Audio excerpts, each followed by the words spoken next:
is John May, General Manager of Petrale Roofing, up on another customer's roof doing a free 21-point inspection. If you'd like us to take a look at your roof, give us a call today, 719-375-8773. We'd be happy to take a look and see the condition of your roof.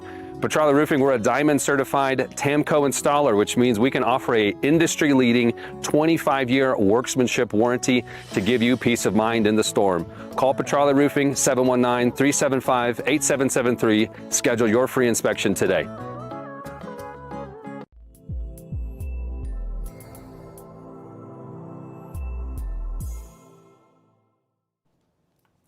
Good afternoon. I'm Peaks to Plains meteorologist Rachel Plath, and I wanted to jump back in to go over some of the storms that we are continuing to keep an eye on across the high country right now, still prompting some flash flood warnings. The warning that was issued in Chaffee County has been allowed to expire. However, we do have a couple of other warnings that I want to talk about, and those are primarily in western Colorado, and they are associated with the area burn scars that have been getting quite a bit of rain already today, and we are still watching quite a few thunderstorms in the area. The first warning that I want to tell you about is for that green outline that's on your screen right just to the east of Dove Creek. This is for the Ferris burn scar, and this area is where we have seen quite a bit of rain already. This warning will continue until 4 o'clock this afternoon, and it includes portions of Dolores, Montezuma, and San Miguel counties, and it is going to, again, stay in effect until 4 o'clock as rain is impacting the Ferris burn scar. This is mainly rural portions of those counties, but we'll keep an eye on that. Don't have any reports of debris flow yet, but with the amount of rain that we have had over that sensitive area, of course, that is something that is going to be a concern. The other area that we have a warning for is for this box on your screen. That warning will stay in effect also until 4 o'clock, and that includes the Lee and PL Gulch burn scars in Rio Blanco County. This is an area that has already had about a half an inch of rain. And obviously, with these storms continuing to roll overhead, there is still the potential for 1 to 3 inch per hour rainfall rates with these storms rolling overhead. So the storms that we have out there across the high country this afternoon, they are going to be capable of producing very heavy rain, but we are also going to be monitoring the speed at which these storms are traveling. They're not moving very quickly, and they're kind of arriving in clusters. So a lot of potential for some heavy rain. One more warning that I want to tell you about, this is for the Elk RBX burn scar, and that warning will stay in effect for about the next 5 minutes or so. It's set to expire at 3:15.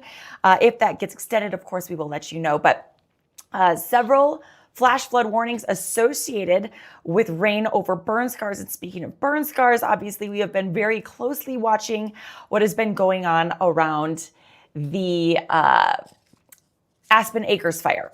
We have had a little bit of rain on the western side and also the northern side of the burn area. That is great news. However, when we get these storms that move overhead, we know that flash flooding is going to be a concern. We saw a little bit of that yesterday. And today, if we do get storms to impact the burn area, of course, flash flooding will be something that we'll be monitoring. But interestingly, the Aspen Acres crew is saying that one of the things that they're working on today is actually flash flood mitigation. And how they are attempting to do that is placing trees horizontally across burn areas to help reduce the amount of erosion and runoff and things of that nature. So they are putting in the effort within the burn to help mitigate the flash flood threat, but the threat is there nevertheless. When fires burn as hot as the Aspen Acres fire has, it melts or kind of it releases some of the waxy resins from the plants and the trees. And what that does is it creates a crust on the ground. And so when you pour water on it, instead of absorbing like normal ground would, the soil just refuses to accept any of that water. So it just kind of runs off, creating those flash flooding concerns. So that is one big thing that we are continuing to keep an eye on.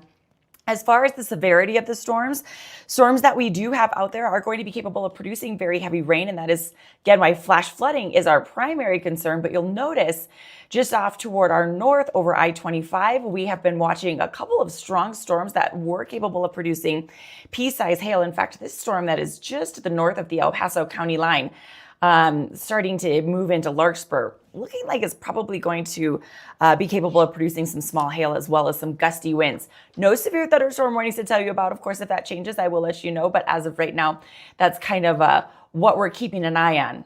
These storms are moving slowly off toward the east. So places like Kiowa, you may get clipped by this storm as it continues to head your way. We do have another stronger storm that is just to the north of Highway 50 in Fremont County. That's continuing to slide eastward from Guffey, may impact Cripple Creek here shortly. So again, we kind of have a little bit of a active afternoon. It is great to see the potential for heavy rain. Goodness knows we need a lot of it to help put a dent in the drought conditions that we still have across the state. So flash flooding is one of the big things that we'll be watching out for as we take you through the rest of the afternoon and into the evening this Saturday. And we are also going to be monitoring those stronger cells kind of pushing over the Palmer Divide north toward Denver, as they could produce some small hail along with heavy rain and gusty winds as well. So a lot to keep an eye on. We'll help you do it though right here on Peaks to Plains, because it's our weather together.